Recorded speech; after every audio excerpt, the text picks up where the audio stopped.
प्रदेश में गहलोत सरकार इन दिनों जिस तरह से लगातार अलग अलग जो वर्ग है उनके ऊपर स्कीम लाकर अपनी ओर आकर्षित करने की कोशिश कर रही है, ऐसा लग रहा है कि सरकार चाहती है कि जो आगामी विधानसभा चुनाव हो उसमें फिर से वह रिपीट हो। इसके लिए गहलोत पूरी तरह से अपना दमखम लगा रहे हैं।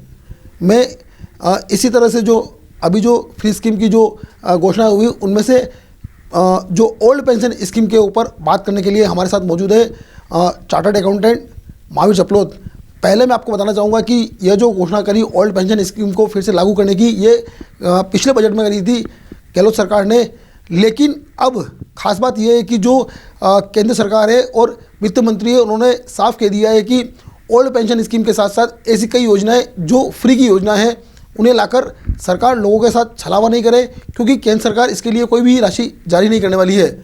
आज हम जिन मुद्दे पर बात करेंगे उनमें तमाम जो बातचीत होगी वह केवल और केवल ओल्ड पेंशन स्कीम के साथ साथ एनपीएस जो न्यू पेंशन स्कीम है इस पर चर्चा होगी, क्योंकि यह जानना बहुत ज़रूरी है कि ओल्ड पेंशन स्कीम से क्या फ़ायदा था या क्या नुकसान था, इसके अलावा जो न्यू पेंशन स्कीम है उससे क्या फ़ायदा होने वाला है। तो इन सभी तमाम मुद्दों पर बात करने के लिए हमारे साथ मौजूद है चार्टर्ड अकाउंटेंट महावीर चपलोत। आपका बहुत बहुत स्वागत है हमारे स्टूडियो में। धन्यवाद। मैं चैनल 9 का शुक्रिया अदा करूंगा। उन्होंने एक ज्वलंत मुद्दा जो अभी काफ़ी अखबारों में और हर जगह चर्चा का विषय बना हुआ है उसको उठाया आपने। सबसे पहले आपसे जानना चाहेंगे कि जो ओल्ड पेंशन स्कीम है जो अब बंद हो चुकी है 2003 में, पहले ओल्ड पेंशन स्कीम जो शुरू से चली आ रही थी उसमें ऐसी कौन सी बातें थी जो सरकार ने चेंज करी, और अब जो न्यू पेंशन स्कीम है उसमें ऐसी कौन सी बातें जिनको शामिल किया गया है? ओल्ड पेंशन स्कीम तो काफ़ी ओल्ड सब्जेक्ट हो गया है। इसको मेरा एक ही शब्द में अगर मैं दर्शकों को व्यूअर्स को समझाना चाहूँगा तो एक टाइम बम होता है जिसमें आप टाइम लगाते हैं और वो फूटता बाद में। तो ये एक ओल्ड पेंशन स्कीम को समझने का एक छोटा सा एक शब्द में एक तरीका है। इसको पे एज यू गो स्कीम बोलते हैं। पे एज यू गो, जब गो मतलब रिटायर होना, कोई भी सरकारी कर्मचारी जब रिटायर होता है तो सरकार उसको पेंशन देती है, लेकिन उसकी पेंशन के लिए इन्वेस्टमेंट्स नहीं उससे लेती हैं, सिस्टमैटिक इन्वेस्टमेंट प्लानिंग उससे मिस होती हैं। तो जब ओल्ड पेंशन स्कीम आती हैं तो करंट जो वर्तमान में जो कर्मचारी है वो जो पैसा जमा करते हैं उनका पैसा वो सेवानिवृत्त होने वाले कर्मचारियों को दे देती हैं। ये ओल्ड पेंशन स्कीम का मुख्य ढांचा है, आधार है। अब जबकि बात करें न्यू पेंशन स्कीम की तो एक कंट्रीब्यूशन बेस्ड स्कीम है। न्यू पेंशन स्कीम क्यों आई गई? बिकॉज कंट्रीब्यूशन हर इंसान से अपना रिटायरमेंट प्लान होने का उनसे एक ढांचा तैयार किया गया, उनके बेसिस पे उनकी सेविंग्स और सिस्टमैटिक इन्वेस्टमेंट्स कराए गए, उसके बेसिस पे उनको रिटायरमेंट का प्लानिंग दिया गया। तो ये मूलभूत डिफरेंसेस हैं ओल्ड और NPS, time bomb versus systematic investment. जो आपने अभी एक बात कही, न्यू पेंशन स्कीम में इन्वेस्टमेंट जो है वो बड़ी सिस्टमेटिक तरीके से होता है, लेकिन कहीं ना कहीं इस स्कीम के बारे में अभी तक लोगों को जो कर्मचारी है, जो अधिकारी, उनके पास पूरी तरह से जानकारी नहीं है। इसकी वजह से लगातार आपने भी देखा होगा कि इसका विरोध देखने को मिला।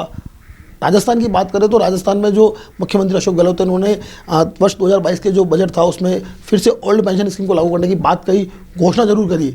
लेकिन मैं एक चीज़ आपसे जानना चाहूँगा कि न्यू पेंशन स्कीम किस तरह से जो सिस्टमेटिक इन्वेस्टमेंट की बात आपने कही, किस तरह से उसमें इन्वेस्टमेंट होता है? एनपीएस में mandatory central government of employees जो हैं, जो जनवरी 1, 2004 के बाद जिन्होंने सर्विस ज्वाइन किया, उनको एनपीएस में, चाहे वो स्टेट गवर्नमेंट के एम्प्लॉयज़ हों या कहीं के भी केंद्रीय सरकार के, उनको एनपीएस की योजना लागू की गई। एनपीएस योजना जो हैं वो रेगुलेटेड होती हैं pension end fund regulatory development authority, जिसको बोलते हैं पीएफआरडीए, जो कंट्रीब्यूटरी पेंशन स्कीम के थ्रू चलती हैं। उसके अंदर 10% अपना कर्मचारी खुद basic plus DA, basic salary plus DA का 10% वो एम्प्लॉय खुद कंट्रीब्यूट करता है और 14% सरकार कंट्रीब्यूट करती है एनपीएस स्कीम में। जो एनपीएस स्कीम होती हैं वो एम्प्लॉयर की होती हैं, एम्प्लॉयर एम्प्लॉय की, न कि सरकार की। जबकि ओल्ड पेंशन स्कीम सरकार एक लमसम पैसा अपनी तरफ से दे देती है कर्मचारी को, लेकिन एनपीएस के अंदर देखेंगे आप खुद अपना पैसा और सरकार अपना contribution 14% of basic DA plus salary आपके एनपीएस अकाउंट में करती है और वो आपका फ्यूचर में एनपीएस का रिटायरमेंट बेनिफिट के रूप में पेंशन मिल जाती है उसको। एनपीएस स्कीम की बात करें तो कितना फ़ायदेमंद है ये स्कीम, क्योंकि विरोध ज़रूर हुआ राजस्थान में, तो चलो मुख्यमंत्री अशोक गहलोत ने एक बार इसको ओल्ड पेंशन स्कीम को फिर से लागू किया, लेकिन जब 2004 में शुरू हुई न्यू पेंशन स्कीम एनपीएस, इससे कितना फ़ायदा होने वाला है आपके नज़रिए से, जो कर्मचारी है या जो अधिकारी है, जो सिस्टमेटिक इन्वेस्टमेंट होगा? बहुत अच्छा प्रश्न है आपका। मेरी समझ में अगर कोई रिटायरमेंट बेनिफिट है जिसका पैसा मैंने कंट्रीब्यूट नहीं किया या जिसका मेरे पास प्लानिंग नहीं है भविष्य में देने का, मैं एग्जिस्टिंग वर्तमान जो कर्मचारी है उनके फंड में से अगर दूंगा तो वर्तमान कर्मचारी जब रिटायर होंगे तो पैसा कहाँ से आएगा, ये एक यक्ष प्रश्न है, जिसके बेसिस पे कई सरकारें, कई कंट्रीज़ ने अपना जो ओल्ड पेंशन स्कीम वाला जो फॉर्मूला था सोशल सिक्योरिटी का वो बंद किया। 1990 में कई देशों को आर्थिक संकट आए इस ओल्ड पेंशन स्कीम फार्मूले से, तो वो बंद कर दी गई। आज भारत में एनपीएस आया, कोई दिक्कत ही नहीं थी। कुछ चुनावी एजेंडों में और कुछ हो सकता है आर्थिक विशेषज्ञों की राय हमसे भिन्नता रही हो, उस भिन्न राय के अंदर उन्होंने ओल्ड पेंशन स्कीम का जो वादा मैंने चुनावी घोषणा में भी देखा वो किया गया था और उसको सरकार लागू कर रही है, लेकिन वो पैसा कहाँ से लाएगी ये एक यक्ष प्रश्न है। राजस्थान का अगर देखें तो आज मैंने एक रिपोर्ट में पढ़ा था कहीं 41,000 करोड़ रुपए इसका डेफिसिट हो जाएगा। 41,000 करोड़ आज सरकार किस मत से ओल्ड पेंशन स्कीम वालों को रिटायरमेंट बेनिफिट में देगी ये वही जानते हैं। इन्होंने इसका कोई प्रयोजन किया नहीं है अभी तक तो किसी मत में। जी, जैसा कि अभी आपने एक बात कही कि पैसा कहाँ से आएगा, मेरा भी सबसे बड़ा सवाल यही है, क्योंकि जब अभी स्थिति ऐसी बनी हुई है कि जो सरकारी कर्मचारी है या फिर जो अनुबंधित थे, जैसे कि राजस्थान रोडवेज से जो रिटायर्ड हुए या ऐसे कर्मचारी जो इसी तरह से जो अनुबंधित थे सरकार के साथ, उनको अभी तक जो पेंशन के जो लाभ मिलने चाहिए थे वो नहीं मिले। इसी को देखते हुए कहीं ना कहीं जो केंद्र सरकार ने जब एनपीएस लागू किया, लेकिन अब जब गहलोत सरकार ने जो फिर से लागू किया है 2000, तो आप इस आदेश को कैसे, किस नज़र से देखते हैं? जी, आदेश तो मुझे नहीं लगता है कि अगर एज ए चार्टर्ड अकाउंटेंट देखें तो हमें एक डेबिट और क्रेडिट दोनों साइड बैलेंस शीट की होती हैं, एसेट और लाइबिलिटी साइड। तो आपने लाइबिलिटी तो 41,000 करोड़ की पाल ली, लेकिन जो एसेट साइड है उसके अंदर 41,000 करोड़ का अगर लोन लेना पड़ा तो मैं इसे एक राज्य हित में, देश हित में उचित कदम नहीं मानता हूँ मेरी निजी राय में। बहुत अच्छी बात कही आपने, जैसे कि लोन लेने की बात। पिछले 70 सालों की बात करें तो जिस तरह का जो कर्जा था राजस्थान पे, वो कर्जा धीरे धीरे बढ़ता गया। मैं एक चीज़ यहाँ भी आपसे जानना चाहूँगा कि जो पिछले 4 सालों में जिस तरह से जो कर्जा प्रति व्यक्ति बढ़ा है, कई जगह इसकी रिपोर्ट भी सामने आई है, कई जगह नए तथ्य भी सामने आए हैं, और जो कर्जा बढ़ने की जो गति है वो बहुत तेज़ी से बढ़ी है। तो जो कर्जा बढ़ा है, अगर इस तरह से फ्री की जो योजना है, चाहे एनपीएस ओपीएस हो, चाहे अन्य जो योजनाएं अभी सरकार ने जो बात करी है, अगर लागू होती है तो कितना नुकसान होगा राज्य हित की बात करें तो?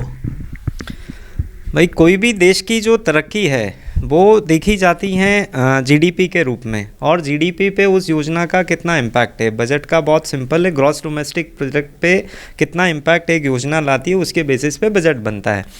आज की डेट में स्टेट बैंक ऑफ इंडिया जो हमारा एपेक्स बैंक है, रिजर्व बैंक के बाद सबसे बड़ा बैंक जो है स्टेट बैंक ऑफ इंडिया, उनकी रिपोर्ट है कि जो आज ओल्ड पेंशन स्कीम ला रहे हैं उसका इम्पैक्ट 2035 में, जैसे मैंने आपको कहा टाइम बम है ये, आज जो 2023 में आप टाइम सेट कर रहे हो 2035 में एक्सप्लोड हो जाएगा।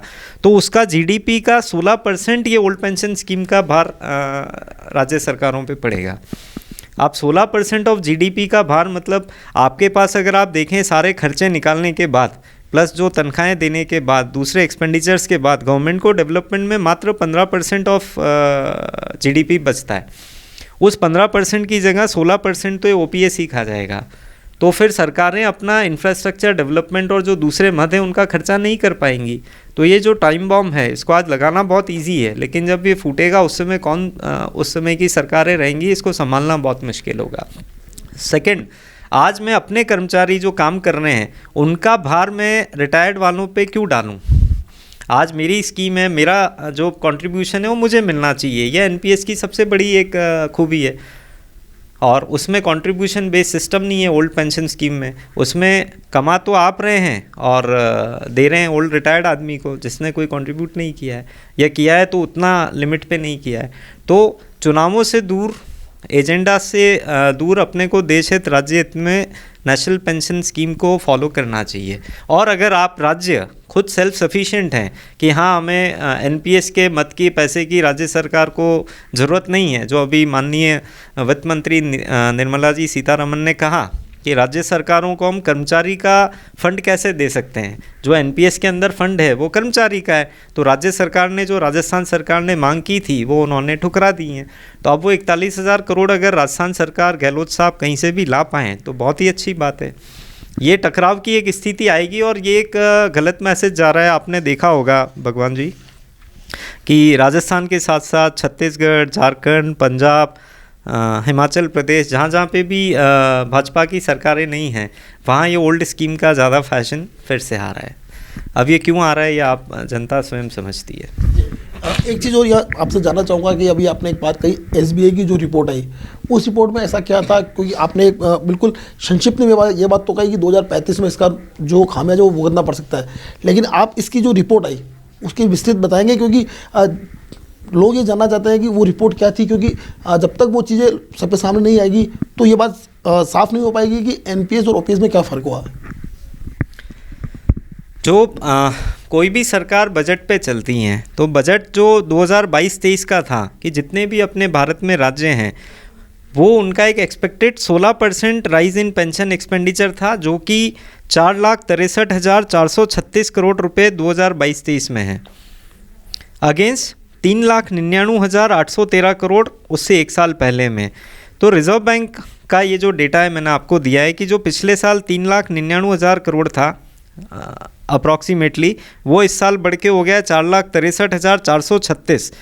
जो अपना इन्फ्लेशन होता है वो 5% से बढ़ता है, लेकिन जो पेंशन स्कीम बढ़ रही है ओल्ड पेंशन में तो वो करीब करीब 12 साल के अंदर 34% बढ़ गई। तो हम मीट कहाँ से कर रहे हैं? जो 5% का इन्फ्लेशन हम लोग एक अनुमानित मान के चलते हैं और आप इतना 34% का अगर कुछ सालों में राइज दे देंगे तो वो जो गैप है वो कहीं ना कहीं जनता के कंधे पे ही पड़ना है। आर्थिक स्थिति की बात करें तो अभी जो वर्तमान देश के हालात बने हुए हैं, सबके सामने जीडीपी है, जो विकास दर है वो सबके सामने है। एक चीज़, क्योंकि अपने देश के साथ साथ पूरी विश्व की बात करें तो आर्थिक स्थिति अभी बहुत अच्छी नहीं है। कई देश जो है वो कंगाल होने की स्थिति में है। कई जगहों पर जो बात ओपीएस एनपीएस जो अपने यहाँ लागू है, उसी तरह से कई जगहों पे यह बात भी सामने आएगी, लोग सड़कों पे आ चुके हैं, क्योंकि इस तरह की योजनाएं जो हुई उसके बाद अब स्थिति बिगड़ती जा रही है। अगर ये ओपीएस फिर से लागू होती है, जो ओल्ड पेंशन स्कीम थी, उससे कितना विकास पर असर पड़ेगा देश की बात करें तो? आप देश और राजस्थान दोनों की बात करते हैं, पहले ओपीएस को समझते हैं। ओपीएस आम भाषा में है कि आपकी जो लास्ट महीने की जो तनख्वाह थी जब आप रिटायर हुए, सपोज़ आप 2023 इस मार्च में रिटायर हो रहे हैं, तो मार्च में जो आपकी आखिरी तनख्वाह थी जो सरकार से किसी भी केंद्रीय सरकार के उपक्रम से मिल रही थी, उसका 50% आपको पेंशन के रूप में दिया जाएगा उस लास्ट सैलरी का, चाहे आपने कंट्रीब्यूट 30% ही किया हो अगर क्यूमुलेटिव आज की डेट में हम उसका आज प्रेजेंट वैल्यू देखें, लेकिन हमको 50% of the last withdrawal salary देनी है। अब वो जो सैलरी है वो 50% राज्यों के पास कहीं फंड है ही नहीं, वो देंगे कहाँ से?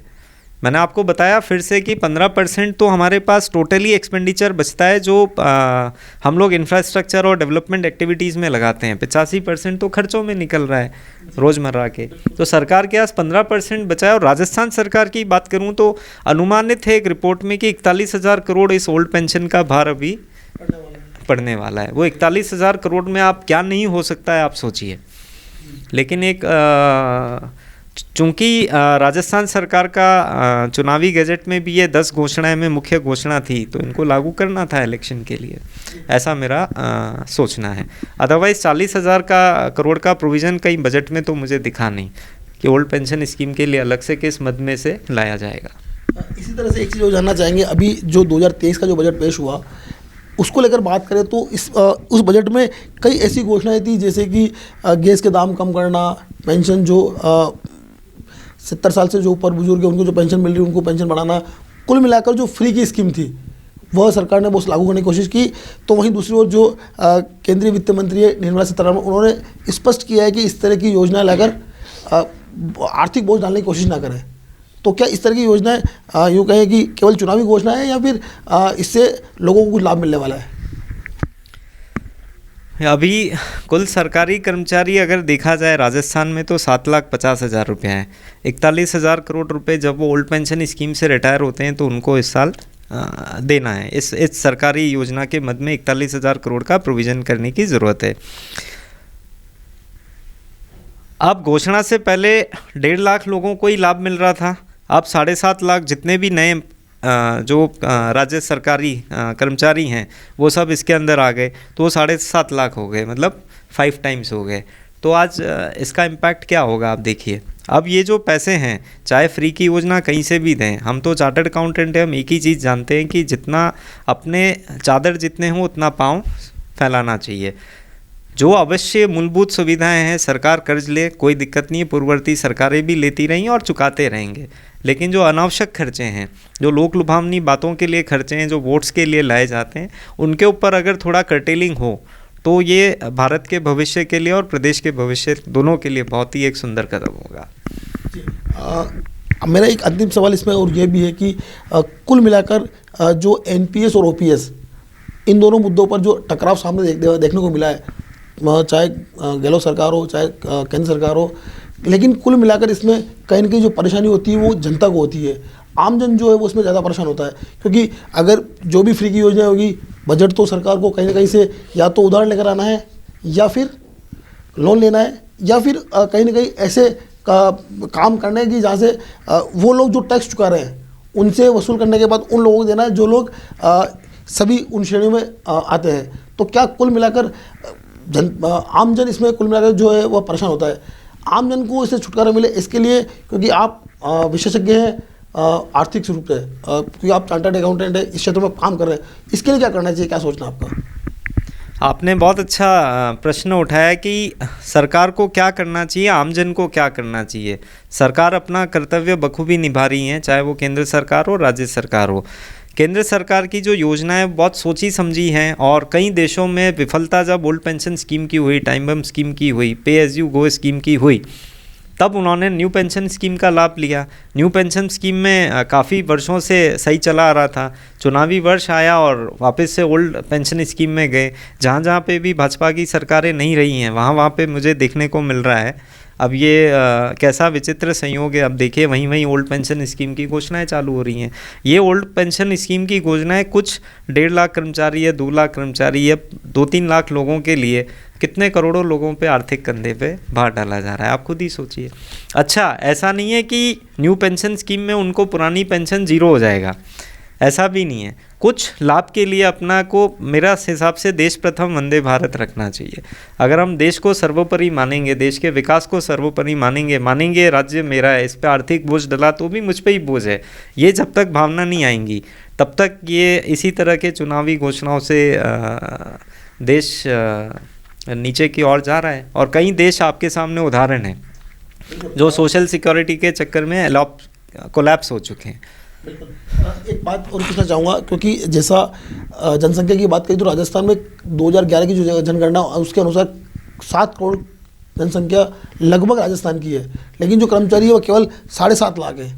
तो क्या फिर एक बात उसी पर आती है कि आमजन जो वो कितना परेशान होगा, क्योंकि कुल मिलाकर आप जो ये जो लाभ मिलेगा केवल जो राज्य कर्मचारी उनको मिलने वाला है। तो आमजन की जो संख्या बल है, जो पूरी प्रदेश की स्थिति है, उस पर क्या कहेंगे आप? देखो, अब इसमें कर्मचारियों को तो दोष देना मुझे नहीं लगता उचित है, क्योंकि ये तो सरकार की घोषणा है। हालांकि कर्मचारियों को एनपीएस में जो है, अब किसी का अपना अपना एक फैमिली स्ट्रक्चर होता है। तो आज न्यू पेंशन स्कीम क्यों बनी? मुझे ज़रूरत है, मेरे को रिटायरमेंट पे मेरे 3 बच्चे हैं, मेरे माँ बाप हैं, मेरी दूसरी सामाजिक लाइबिलिटीज़ हैं, तो मैं अपना आज की डेट में ज़्यादा बचत करके मैं ज़्यादा पेंशन ले सकता हूँ। तो मैं आज जितना सेक्रीफाइस कर रहा हूँ उतना ही ज़्यादा मुझे पेंशन मिल रहा है। ओल्ड पेंशन स्कीम में मैंने कुछ सेक्रीफाइस तो X% ही किया, प्लस X+Y लेने की मेरी इच्छा है। तो वो जो लालच है ओल्ड पेंशन स्कीम का, वो कहीं ना कहीं देश हित में छोड़ेंगे तो अच्छा रहेगा। यहाँ पर जानेंगे कि सबसे अहम मुद्दा क्या है, क्योंकि केंद्र सरकार और राज्य सरकार के बीच एनपीएस और ओपीएस को लेकर तनातनी चल रही है। विवाद धीरे धीरे बढ़ता जा रहा है। आपसे एक चीज़ जानना चाहेंगे कि विवाद का सबसे बड़ा कारण क्या है? आपने अभी कुछ समाचार पत्रों में पढ़ा होगा, रिसेंट ही मैंने भी वहीं से ही जानकारी ली है कि राज्य सरकार ने केंद्र सरकार से ओपीएस के अंदर जो घोषणा की old pension scheme, time bomb scheme में जाने की, तो वो जो घोषणा है उसके लिए जो पैसे की अनुदान की ज़रूरत है 41,000 करोड़ या 35,000 करोड़, जो भी फिगर हो सकता है एग्जैक्ट, मैंने रिपोर्ट्स के माध्यम से पढ़ा है, तो वो जो फिगर मांगा है वो केंद्र सरकार में हमारी माननीय वित्त मंत्री निर्मला जी सीतारमन साहिबा ने उनको देने से मना किया है।